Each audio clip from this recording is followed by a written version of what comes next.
Coming in this morning, she's going to be performing live for us to get everybody in the mood. Sian, thanks very much indeed. Now, this might not put you in a good mood, this next story. No. Because if you're getting ready to head off to work wishing that your working day started later, then we may have just the excuse you need for your boss. That might put you in a good mood, having the excuse. One of the UK's leading sleep experts says forcing staff to work 9 to 5 is like torture, and it's threatening our health. Here's Philippa Thompson. From the moment he clocks in, young Dennis Stacey will find life one long hustle until he goes home at night. In the 1950s, jobs were often for life, with millions of people employed in factories, mines, agriculture and the public sector. The average working week was 48 hours. There were no smartphones or emails, and work was left at work. Fast forward a few decades and many companies not only offer flexible working, but they're ultra comfortable too. Which, if you believe the research, is the way to go. Because these 9 to 5 hours are apparently a bad way to make a living, making us ill, exhausted and totally stressed out. The answer, we're told, is not to start work before 10 a.m. Staff at this media agency don't have set hours, and thanks to today's technology, they can work from home. In the office, they brainstorm in a number of chill-out areas where sweet treats are in constant supply, and so is the coffee. But are they more productive for it? If you're really enjoying yourself at work, you're going to do a much better job, and ultimately the business is going to benefit and the client's going to be happier. Being really flexible and letting people, be adult and do the right thing enables us to do the great work we do.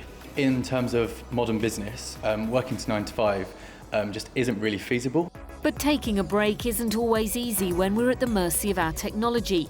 It seems maintaining that work-life balance, whatever time we start in the office, will always be an hour-by-hour challenge. Philippa Thompson, Good Morning Britain.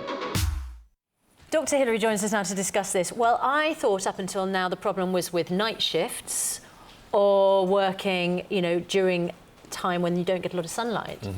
But now, apparently, the problem is if you're working a regular, conventional 9 to 5 day. Why? Well, absolutely. Well, the Oxford academic that we're talking about, Dr. Paul Kelly, is saying that our body clock has always been out of sync with 9 to 5, and that actually, if we're age 10, we should be starting school not till 8:30. If we're 16, probably our best intellectual achievements are created if we start around 10, and if we're a university student, about 11. Well, no change there, eh? Well, is that just because they won't get out of bed, teenagers and university students, or is it? He's basically saying our body clocks don't function as efficiently as they should by working too early in the morning.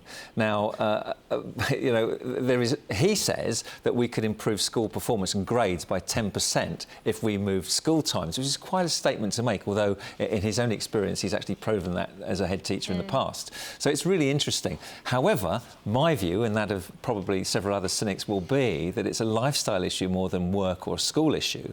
And if we just turned off our mobile phones and TVs and got to bed at a reasonable hour, we'd probably all get up refreshed in the morning. After all, it's the early bird that catches the worm, and there is a satisfying feeling of having done half your day's work when everyone else is still getting up, don't you think? Yeah, we know that. Right. We know that. Dr. Hilary, thanks very much indeed. 6:41. We're giving you the chance to become ITV Daytime's first ever millionaire. Andy Peters has been test driving the millionaire's lifestyle, what a gig, in Mallorca.